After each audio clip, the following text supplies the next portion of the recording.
Be'ezrat Hashem Yitbarach, nous sommes dans le Pahad Yitzhak sur Purim. Nous sommes au paragraphe et cinquième chapitre. Alors, comme on le sait, le Pahad Yitzhak, toujours, en fait, il commence par des questions, puis après, il y a des développements qui sont pas toujours évidemment connectés, puis c'est après que c'est peut-être pas toujours évident non plus, mais on essaie quand même de l'approfondir. Le Rav commence par un texte, Kol Sifre Tanach, tous les livres de Torah Nevim Uktuvim, donc tous les livres de ce qu'on appelle être en français le Pentateuque, les prophètes et les hagiographes, Atidim Leibatel, seront amenés à la fin des temps à être annulés. Autrement dit, il n'y aura plus tout ça.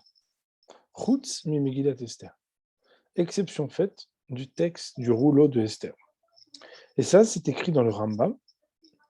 Et bien évidemment, en soi, c'est déjà une question. Qu'est-ce qu'il y a de spécial que la Megillat Esther, plus que tous les autres textes, reste un texte qui soit valide à la fin des temps, alors que tous les autres seront annulés.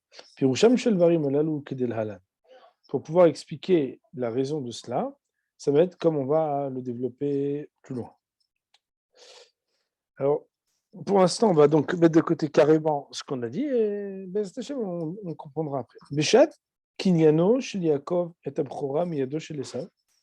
Le Rav nous fait maintenant explorer qu'au moment de l'acquisition que Yaakov a fait du droit d'aînesse de la main de Esav, donc Esav était l'aîné de naissance, et Yaakov lui acquiert, lui achète le droit d'aînesse, Aré Omer, voilà qu'il dit à Esav, Micha kayom et bechoratechali, vends-moi comme aujourd'hui ta bechora, ton droit d'aînesse. Autrement dit, il y a un circonstanciel de temps qui est très bizarre, qui dit kayom, kayom comme aujourd'hui. Normalement, en hébreu, on dit ayom, aujourd'hui, ou bien on dit tout simplement rien du tout, puisqu'on est en train de le faire. Pourquoi est-ce qu'il y a besoin de le dire, et qu'est-ce que ça veut dire ce kayom? Et Rabim em apirushim al tevat kayom. Nombreux sont les commentaires sur ce mot kayom, qui veut dire comme aujourd'hui. En anglais, on dit like dans toutes les phrases, mais like today, ça veut dire quoi? C'est today or not today? Qu'est-ce que tu veux dire? Ki pshuto en shum kishu letevazu bemishpatze. Car si on regarde la littéralité simple de qu'est-ce que ça veut dire comme aujourd'hui, on ne comprend absolument pas qu'est-ce que veut dire ce comme aujourd'hui dans ce texte. Qu'est-ce que tu es en train de le faire maintenant? Bien évidemment que ça prend effet maintenant, on est en train de le dire. והננו בזה לפרש את התיבה הזו כפי הטעם שאנו מרגישים בה בתיבה זו עכשיו בסעודת פורים. Et nous allons expliquer ce mot selon le goût que nous ressentons à propos de ce mot maintenant à la Seuda de Purim. Donc ce texte, en fait, il a été dit au moment de la Seuda de Purim chez le Pachad Yitzhak, chez le Rav Wutner, et donc il va nous enseigner qu'est-ce que ça veut dire. Alors, très intéressant, il est marqué dans le verset, un des versets qui suivent là-bas, il est marqué Iné Yaakov Amar Lesa, pardon, c'était un peu plus loin, dans un autre chapitre. Vous savez, quand Yaakov il va rencontrer Esav, il se prépare à trois choses. C'est là-bas qu'il se prépare à la prière, à la guerre et au cadeau. Et quand il rencontre Esav, Esav il veut rester avec lui. Et Yaakov il lui explique moi je ne peux pas rester avec toi. J'ai beaucoup d'enfants, j'ai beaucoup de bétail, ça va être embêtant tout ça. Avance. Et alors, on pourrait prendre ce verset parce qu'il est très intéressant. Si vous avez avec vous donc, votre livre de Bereshit, on va le regarder ensemble. Donc dans le Mahamar et donc, dont je prends les références à la fin du livre. On peut regarder ensemble donc dans Bereshit, chapitre 33, verset 14. Bereshit, Lamed Gimel Yuddal. Donc on a pris le verset, donc le verset qui précède, il dit comme ça. Donc les deux versets avant, il est marqué que Esav a voulu insister pour qu'ils marchent ensemble. Et Yaakov de lui dire, Yomer Elav, Adoni, il a dit, mon cher, Yodea qui a l'Imrakim, tu sais que j'ai des enfants qui sont en bas âge, Atson Vabakar, Alotalai, j'ai beaucoup de bétail.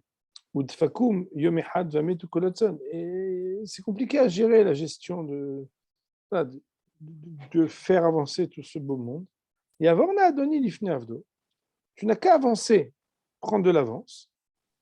Va'ani etna ala leiti. Et moi, je vais marcher à mon rythme. Les regel amelacha avec tout le travail que j'ai, asher lefanai, ou le regel ayeladim. Et selon le rythme de mes animaux, le rythme de mes enfants. Ad asher avo el adoni se'ira. Jusqu'à ce que j'arrive proche de mon maître, donc de toi, mon cher, se'ira, à l'endroit qui s'appelle Se'ir. Et alors, si vous regardez le commentaire de Rashi Akadosh de nous dire, mais attends, il n'y a jamais été. Il lui a dit un mot dans la Torah, il s'est engagé jusqu'à ce que je vienne, il n'est jamais venu. Et Rashi dit, ve'u lo halach. Donc on est en plein milieu du Rashi, mais il n'est pas allé. Alors qu'il a dit, je vais venir. Quand il a endormi, qu'est-ce qu'il a fait? Ve'mata yelech, quand est-ce qu'il ira? Il a marqué Bimei HaMashiach. Il a fait une allusion qu'au temps du Messie, il viendra. Shneemar, parce que là-bas, il y a marqué Ve'alu Mosheim Be'ar Tzion, Lishpot et Ar Esav. Et ils vont monter les libérateurs sur la montagne de Tzion pour juger la montagne du Esav. Alors là, le Rav Hutner, il nous dit un truc extraordinaire. Donc on reprend les mots. Il nous dit, voilà que quand il a dit Yaakov à Esav, avance et je te rejoins à Se'ir. Jamais ne se sont accomplis cette promesse de Yaakov, il ne l'a jamais fait. Pirshu Hachamim, et les Hachamim l'ont expliqué, nous on l'a vu dans Rashi. Comme c'est impossible que quand le tzaddik qui sort des paroles de sa bouche, elles soient vaines, elles soient futiles et annulées. Aréa des rabbins, au contraire. Voilà qu'on va dire que que ces paroles-là vont s'expliquer étant les paroles de la fin des temps. Asher az yavo Yaakov Se'ir, ke amour ve'alu moshim lishpot et ar Esav. Qu'alors à la fin des temps, ils vont venir les Moshirim, les libérateurs, descendants de Yaakov, pour juger la montagne de Esav, où ça a Se'ir. Alors là, il dit le Rav, c'est un truc de fou, ça veut dire que Venim ça. C'est que bien que Yaakov s'est exprimé envers Esav en lui disant je vais venir te voir Se'ira à Se'ir, et il lui a dit de manière anonyme, il lui a dit sans lui dire Behemet, à quel moment il va lui dire. A priori, comment on explique ces choses-là, nous? On se dit, quand je dis ouais, j'arrive, je vais le faire, c'est demain, c'est à la fin des temps, c'est tout de suite. Or, lui, l'immédiateté de ce qu'il a dit sans détail, on va dire la parole de Yaakov par défaut, mais quand il dit je vais le faire, c'est quand? C'est à la fin des temps. Alors il dit le Rav, si quand il dit rien, ça veut pouvoir dire à la fin des temps, c'est la raison pour laquelle quand il va expliciter la temporalité de validité de l'achat du droit d'aînesse, il y a une spécificité de devoir préciser que la vente, elle est aujourd'hui. Pourquoi? Parce que s'il n'avait pas précisé, je veux te l'acheter pour maintenant, Esav, il aurait pu lui dire, j'ai compris ton truc là. C'est vrai que je t'ai vendu le droit d'aînesse. Mais de la même manière que toi, tu m'as dit, je vais venir.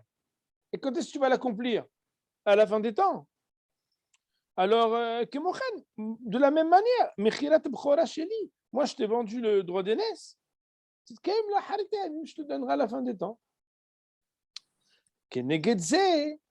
Pour contrer cela, cet amalgame, est venue cette mise en exergue de préciser que la vente a un effet effectif aujourd'hui et maintenant,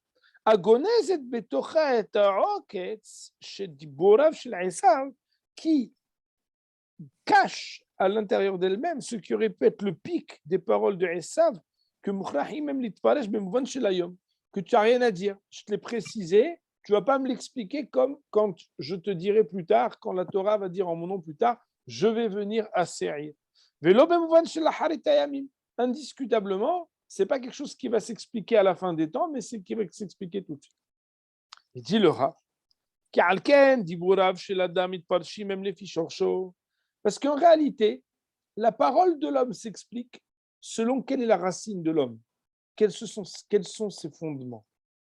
Alken, c'est pourquoi, puisque l'essence de Yaakov, c'est la fin des temps. Quand il parle par défaut sans rien dire, on peut l'expliquer qu'on parle de la fin des temps. Shaïn et Esav, alors qu'Esav, lui, son essence, c'est quoi? Lui, on sait bien, comme on a déjà expliqué une fois, c'est qu'ils se sont partagés les deux mondes. Yaakov et Esav, chacun devait prendre quelque chose, et ils ont discuté. Le Midrash raconte, comme on le sait au début de la paracha de Toldot, Rashi le ramène, c'est que chacun il a choisi un monde, et Esav il a choisi le Olam Hazé. Et c'est quoi le Olam Hazé? Le Olam Hazé, il n'est pas le Olam Haba, il n'est pas le monde à venir, il est le monde de maintenant. Lui, il n'a pas de part dans l'avenir.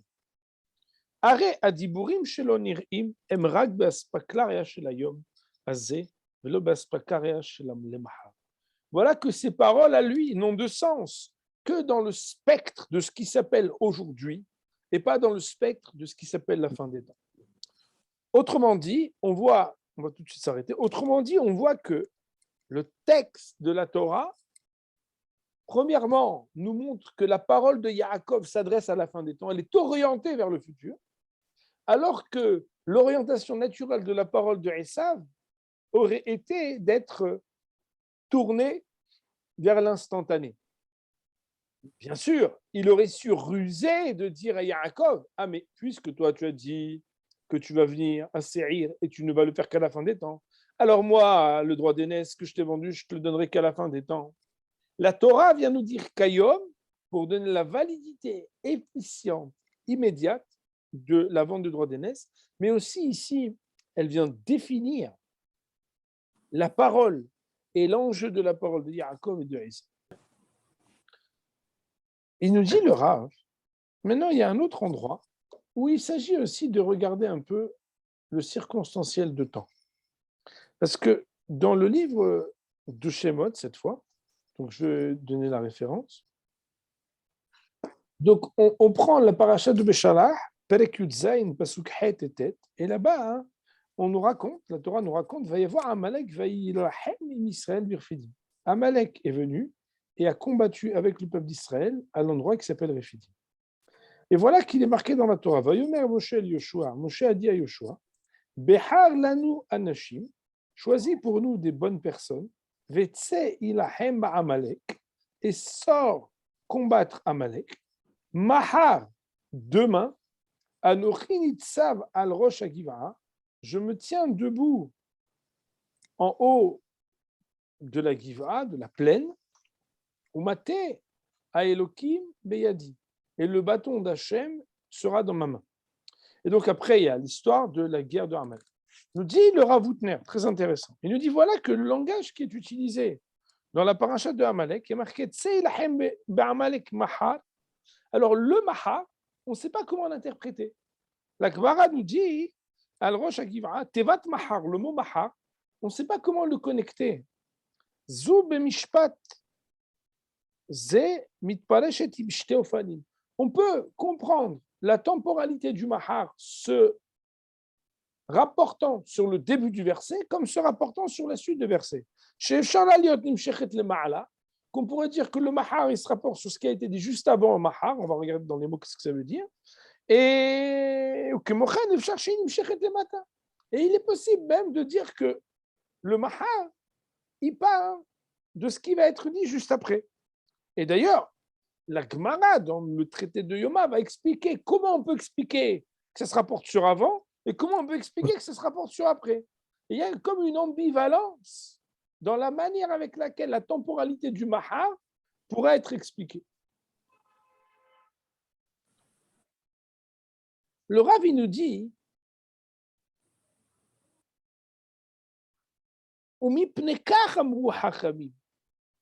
et à cause de cela, les Hachamim ont dit que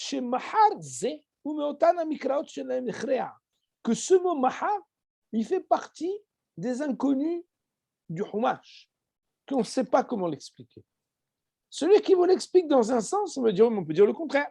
Celui qui dit en deux sens, on peut dire le contraire. Et la profondeur de cette ambivalence de sens, que on pourrait l'expliquer comme ci et comme ça, nous, on va expliquer pourquoi il fallait que ça soit ambigu. Pourquoi? Esther, car voilà que, bien évidemment, c'est jamais par hasard, dans la Megillat Esther, alors bien évidemment, on n'a pas dit, mais comme Amalek est un descendant de Esav, et Aman Arasha est un descendant d'Amalek, cette comparaison des textes entre le texte qui parle de Esav, le texte qui parle de Amalek et le texte qui parle de Aman n'est absolument pas gratuit, puisque c'est une continuité générationnelle des mêmes descendants qui avaient les mêmes ascendants, n'est-ce pas? Le Rav, il nous dit dans la Megillat Esther, on nous répète encore une fois avec un descendant de Amalek qu'il y a là-bas aussi le mot les mahar, demain. C'est quoi? Eh bien, c'est très intéressant puisque Aman, qu'est-ce qu'il dit quand il parle de son invitation au dîner où il y a le roi Achashverosh et la reine Esther? Il dit les mahar anikarula imamelech. Demain, je serai invité avec elle et le roi. Il y a plusieurs endroits où on voit mahar. Donc, on voit encore une temporalité du lendemain. Autrement dit, s'il est vrai que dans le Humash, le mahar qui concerne la guerre avec Amalek est ambigu, est-ce qu'il se rapporte sur l'ordre du jour ou sur l'ordre du lendemain? Quel est son sens? De la même manière, la problématique de parler un jour et de dire les mahar concernant le personnage clé qui représente Amalek dans Megillat Esther, lui aussi nous dit les mahar. Mais a priori, que ça change les mahar, pas les mahar? Qu'est-ce qu'on s'en fiche? Aujourd'hui, demain, après-demain. Je suis invité, c'est tout. Qu'est-ce que ça signifie? Alors il dit le Rav, Katav al Maharal, le Maharal de Prague, il a expliqué. Des Zeo Mishum, cela est dû au fait, c'est que la chute de Amalek, l'enjeu de la chute de Amalek, c'est le sujet du demain. L'enjeu de la chute de Amalek, c'est l'enjeu du demain. Et d'ailleurs, il retrouve le Rav un autre texte qui parle de la guerre avec Amalek. Il y a marqué dans le livre de Samuel, Ika David et Amalek, il y a marqué que David a frappé Amalek les Mahorat, le lendemain. Mes chers amis, on n'a pas besoin de dire le lendemain. On peut nous dire directement la date. Quand on raconte quelque chose, ça veut dire quoi demain? Demain. Qu'est-ce que ça veut dire ce concept de demain? Il dit le Rav, Mishum de Hayom Azeh, Shayach ou Behemet la Amalek. C'est parce qu'en réalité, le aujourd'hui, il est lié avec Amalek. Au Mapalato, et faire chuter Amalek, c'est quoi? Ou Inyan chez les Mahar. C'est de donner un lendemain au aujourd'hui. C'est de faire que celui qui règne aujourd'hui ne soit plus celui qui règne aujourd'hui. On va donner un lendemain. L'enjeu du lendemain, c'est de combattre celui qui est en poste et en place aujourd'hui. Et ça, c'est ce qui est écrit dans le Maharal. Il dit le Rav, écoutez bien, vous savez que le aujourd'hui et le demain, il peut aussi se révéler comme le Olam Hazé et le Olam Haba. Par exemple, nos Hachamim vont dire que, on dit par exemple, Ayom la asotab ou mahar li kabel sikhara. Aujourd'hui, tu pratiques les mitzvot et c'est demain que tu reçois le salaire. Ben non, si on fait la Torah aujourd'hui, jeudi, et demain on va chercher le salaire, c'est pas de ça qu'on parle. Hachamim, ils disent Ayom, c'est le concept de Olam Hazé. Les mahar, c'est le Olam Haba. De la même manière, il existe un peuple qui représente le Olam Hazé, le Yom Hazé, et il existe un peuple qui représente, en tout cas, il y a une lutte qui représente les mahar. Le mahar, c'est le lendemain, c'est le fait de ne plus être dans le aujourd'hui. Il dit le Rav, Nimtza, il se retrouve des Metziuto shel Amalek ba'olam hazeh, ba'yom hazeh. C'est que la réalité de Amalek, elle est dans ce monde, entre guillemets, ba'yom hazeh, le aujourd'hui. Amalek est le peuple du aujourd'hui. Ma fila'i Et cela fait de l'ombre et de l'obscurité à la kara shel mitziut al-mahar, à la réalité de ce qui s'appelle le lendemain. C'est un aujourd'hui qui fait l'ombre au lendemain. On ne voit pas de lendemain. On ne regarde que l'instant et on n'est pas dans un regard à se projeter vers le lendemain. Ouais, bon, on n'est pas en train de parler de carpe diem, mais on pourrait absolument réfléchir sur combien aujourd'hui c'est quelque chose qui est extrêmement fort, ce sujet. Il dit le Rav, et puisque il y a une réalité à cela, alors il dit, puisqu'il existe une lutte entre le aujourd'hui et le lendemain, eh bien simplement, dans la Torah elle-même aussi, les choses vont se dire de manière ambiguë. Comme si l'enjeu est là. Qu'est-ce que tu vas faire du mahar? Tu vas le rattacher à avant ou tu vas le rattacher à après? C'est la raison pour laquelle, quand Moshe il s'adresse à Yoshua pour lui dire il faut qu'on fasse la guerre avec Amalek, il lui dit Amalek. Et là-bas, on ne sait pas comment expliquer le mahar. Mais c'est ça la guerre contre Amalek. C'est voilà, le aujourd'hui est présent. Qu'est-ce qu'on va faire du mahar? Est-ce qu'on va réussir à combattre cette emprise de ce qui s'appelle le aujourd'hui? Qu'est-ce qu'on va faire du lendemain? Car voilà que le manque de vision et de pouvoir prévoir l'avenir et le lendemain, c'est quelque chose qui est au cœur de la guerre avec Amalek. Alors, bien évidemment, quand on entend ça, on entend une résonance extraordinaire dans le monde de l'instantané, dans le monde du network, dans le monde du WhatsApp, dans le monde de qui est, voilà, quelque part, prisonnier d'un Hayom, on a du mal à combattre qu'est-ce qui va rester encore demain. Dernièrement, j'ai vu dans un groupe, on a dit Monsieur Untel a activé la messagerie éphémère, c'est que 24 heures, il n'y a plus les messages. Comme si ce qui était hier n'a rien à voir avec le lendemain. Il n'y a pas cette continuité. Il n'y a pas cette suite où hier, aujourd'hui et demain, on ne vit pas que l'aujourd'hui. On vit dans quelque chose que l'on construit. Oui. Si on devait reprendre un des thèmes que nous avions étudiés ensemble, nous avions étudié ensemble dans le Rav d'Esther, par exemple, le déroulement de la semaine. Et nous avions expliqué que, par exemple, dans la Torah, il n'y a pas lundi, mardi, samedi, monday, lunes, martes. Il y a Yom Echad Shabbat, Yom Sheni Shabbat, jusqu'à Shabbat. Et nous avions expliqué que, quelque part, il y a toujours un rapport avec l'avenir. Yom Echad, les Shabbat, pour aller vers le Shabbat. Alors, un de nos rabbanim, il nous expliquait que très souvent, en fait, on a un problème de cave. C'est quoi le cave? Le cave, c'est d'arriver à avoir une continuité entre un début, une suite et une fin. Par exemple, nos hachamim vont nous dire qu'un enfant, un katan, un enfant, il ne vit que l'instant. Et la petitesse, c'est de ne vivre que l'instant. La gadlout, c'est la continuité. C'est d'arriver à comprendre qu'on s'investit pour quelque chose qui va très loin.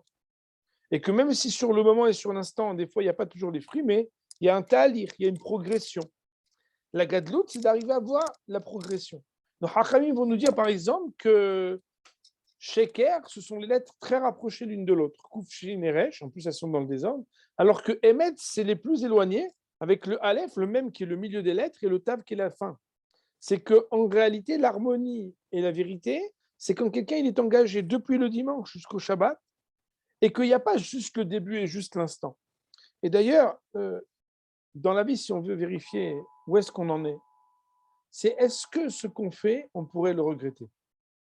Eh bien, en général, pour ne pas avoir à regretter quelque chose qu'on a fait, on ne peut pas le mesurer uniquement à l'instantané. Il faut se dire, est-ce que dans l'éternité, je serai content d'avoir fait ça ou pas? Et il n'y a que ces choses-là qui ont une vraie valeur. Et l'enjeu de l'instant, c'est de savoir quel rapport doit-il avoir avec le lendemain, avec l'éternité.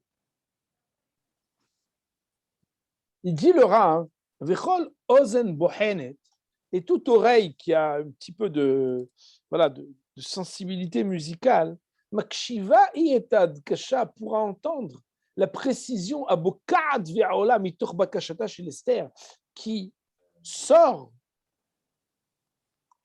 et, on va dire, met en exergue quelque chose de la demande de Esther. Pourquoi? Parce que Assuérus, il lui dit, qu'est-ce que vous voulez, très cher? Demandez-moi ce que vous voulez. Qu'est-ce qu'elle lui demande? Elle lui dit, je voudrais qu'on refasse un festin demain soir. Mais tu vas pas bien ou quoi? On va pas refaire un festin. Tu lui demandes maintenant ce que tu veux lui demander. Pas du tout. Elle dit, j'aurais voulu que demain, je puisse revenir avec le roi et Aman pour faire un autre festin. Et il lui dit, est-ce que demain, on peut remettre un autre festin? Pourquoi? Normalement, le roi, il t'a demandé qu'est-ce que tu veux, tu lui dis. Il dit le Rav, pas du tout. Après ce qu'on a expliqué, c'est parce qu'en réalité, essentiellement, dans les délimitations de ce qui s'appelle Ayom Hazeh, ce jour-ci, Greida, on ne combat pas Amalek dans l'instantané. Combattre Amalek, c'est pas d'agir sur l'instant pour l'instant. C'est pas saisir l'instant, pas du tout. Et là, chez Gambahar Kedatayom, vaincre Amalek, c'est de faire perdurer aujourd'hui aussi demain. Ça veut dire quoi perdurer aujourd'hui aussi demain? C'est de faire en sorte qu'on n'ait pas à organiser l'instant et l'aujourd'hui, mais d'organiser quelque chose qui perdure d'aujourd'hui et qui continue demain. C'est la raison pour laquelle elle lui a dit que quoi? Elle lui a dit jamais on ne vainc Amalek si on ne fait pas lier, associer demain à aujourd'hui. Autrement dit, la pérennité des choses, la continuité des choses. D'ailleurs, l'autre jour, quand on en a parlé, j'ai dit Shabbat, j'ai dit, il y a des filles, elles disent, demain, je commence. Le régime, il y a des gens qui fument, demain, j'arrête de fumer. Il y a des gars, ils disent, la semaine prochaine, je commence le DAF à Yomi. Et il y en a d'autres qui disent, demain, je commence à étudier la halakha. Mais en réalité, un homme qui est engagé, ce n'est pas un homme qui commence demain. C'est un homme qui commence aujourd'hui et qui dit, aujourd'hui, je commence et demain, je continue. Ça veut dire quoi? C'est faire en sorte que le Hayom Nimshach le Mahar, c'est de faire en sorte que la réalité d'aujourd'hui se continue demain. Comment ça se dit dans les mots de la Megillat Esther? C'est qu'au lieu de demander maintenant que les Juifs soient sauvés, elle dit, est-ce qu'on peut faire que demain, ça soit comme aujourd'hui? Demain comme aujourd'hui, ça veut dire que demain n'est pas demain. Ça veut dire qu'elle a vaincu Amalek. Il dit le Rav, maintenant, on retourne tout au début de notre exposé. Pourquoi? Parce que qu'est-ce qu'on a dit? Pourquoi la Megillat Esther, c'est le seul livre de Tanakh, de Torah, le Pentateuch, de Nevi'im, les prophètes, de Ketuvim, les hagiographes, qui ne va pas être annulé à la fin des temps? Il dit le Rambam, à la fin des temps, tout est annulé, sauf la Megillat Esther. Il dit le Rav, ben, c'est normal. Pourquoi? C'est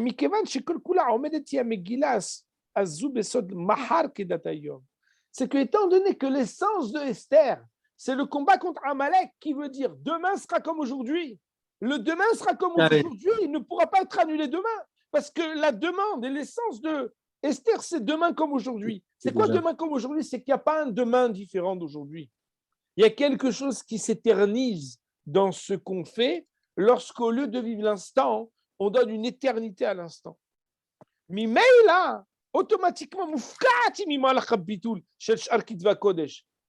il y a d'autres textes qui peuvent être annulés, mais celui qui réfère et qui révèle le combat et la victoire de Am Israël contre Amalek, le combat du aujourd'hui contre le lendemain, c'est que demain, c'est comme aujourd'hui.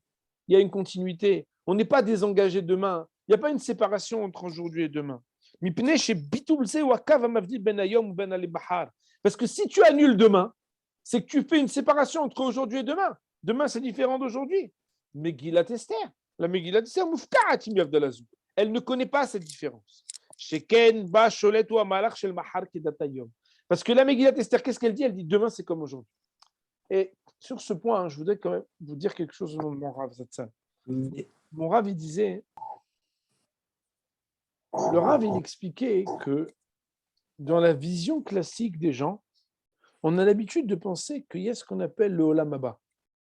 Et le Olam Haba, en français, ça se traduit mal. On dit le monde à venir. Et les gens, ils ont l'impression, en fait, qu'il y a le Olam Hazé, et tout d'un coup, baguette magique, il y a le Olam Haba. Et les gens, ils pensent même que Be'olam Hazé, il y a une vie, et Be'olam Haba, il y a une autre vie totalement.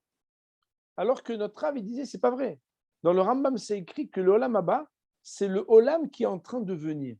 Ce qu'il est en train de venir, c'est pas le Olam qui va venir après, c'est le Olam qui est being, qui est en train de venir. Ça veut dire quoi?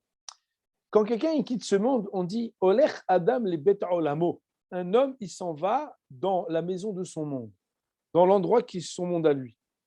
Mon Rav, il disait, c'est quoi son monde à lui? C'est, bon, j'aimerais pas prendre des paraboles empruntées, mais la cabane que tu as construite, c'est là où tu vas vivre éternellement. L'éternité. Et si elle est en paille, elle sera en paille. Et si elle est en béton, elle est en béton. En réalité, très souvent, on a une vision qui est une vision où on sépare ce monde-ci du monde à venir. Mais au contraire, il nous disait le Rav, celui qui pense qu'il y a le Olam Hazé, qu'il y a le Olam Haba, c'est qu'il n'a pas compris qu'il n'ira nulle part d'autre que dans une vie éternelle spirituelle qui est ce qu'il a construit dans toute sa vie. C'est la raison pour laquelle, quand quelqu'un quitte ce monde, on n'a pas à être inquiet qu'il a été les bêtes olamo. Si un homme, son olam, c'était Torah et mitzvot, sa vie spirituelle n'est que Torah et mitzvot. Mais c'est sûr que si un homme, sa vie, c'était une belle voiture, une belle maison, alors malheureusement, dans Olam Haba, il va la chercher. Il restera rien. Il Et restera rien. une des souffrances posthumes qui est marquée dans les Chazal, je ne vais pas citer des choses qui sont un peu effrayantes, surtout quand je ne les maîtrise pas, mais une des souffrances posthumes de la personne, c'est que lorsqu'il cherche les plaisirs qu'il a recherchés Be'olam Hazé, dans un espace spirituel où il ne peut les trouver, son âme devient folle. Il y a quelque chose de dément qui se fait, et c'est une très grande souffrance de l'âme qui s'épuise à comprendre que c'est impossible. De là, on comprend en fait que quelque part, un juif, c'est un homme qui combat pour faire que le hayom, il doit avoir un sens, bien évidemment. On doit avoir un aujourd'hui qui a un sens. Mais c'est surtout qu'on doit avoir un aujourd'hui qui a tellement de sens qu'on voudrait pouvoir dire que mahar kedatayom, que demain soit comme aujourd'hui. Et il me semble que, malheureusement, d'abord, on est dans une génération qui vit l'instant, l'instantané. Les gens, ils vivent que l'instant et rien d'autre. On leur donne à manger très bien, on leur donne à boire très bien, on les fait profiter très bien. Et finalement, qu'est-ce qui se passe le lendemain? On sait bien, quand on a trop mangé Shabbat, le lendemain, comment ça se passe. On sait bien que quelqu'un il a mangé pendant 2 semaines dans un club, plusieurs repas par jour, comment ça se passe après? Il ne rentre plus dans ses vêtements et il n'est pas très bien. Et de la même manière que quelqu'un il a profité de ta'avot, de choses qui sont des plaisirs du Olam Hazé ou des choses qui sont instantanées, dans le long terme, ce sont des choses qui sont très, très, très mauvaises. C'est sûr. D'abord, vivre le Hayom d'une manière qui est tournée vers l'éternité. Et de ce fait, combattre Amalek, c'est de dire j'aimerais que demain soit comme aujourd'hui. Pouvoir orienter l'instantané vers l'éternité. Vivre un instant qui soit tellement éternel qu'on dirait Bémet, j'aimerais que ça soit Hachem demain. Amen, que ça soit exactement aujourd'hui. Ça, c'est la shkafa, c'est la conception qu'un juif il doit avoir dans la manière avec laquelle il combat. La reine Esther, elle rentre chez Hachvérosh, il lui dit qu'est-ce que tu veux? Elle lui dit demain. Mais demain, tu rigoles ou quoi? Demande-lui tout de suite, pas du tout. Parce que combattre Amalek, c'est de demander que demain reste comme aujourd'hui. Ou Mimeïla, automatiquement, quand tout va être annulé, elle ne sera jamais annulée. Et ce qu'un homme il a fait pour l'éternité, de transformer ce qui s'investit aujourd'hui, c'est pour toujours, ça ne s'annulera pas. Pourquoi? Parce qu'il s'est inscrit pour rendre éternel quelque chose de l'instant. Et ça, c'est essayer d'avoir une vie qui est spirituelle.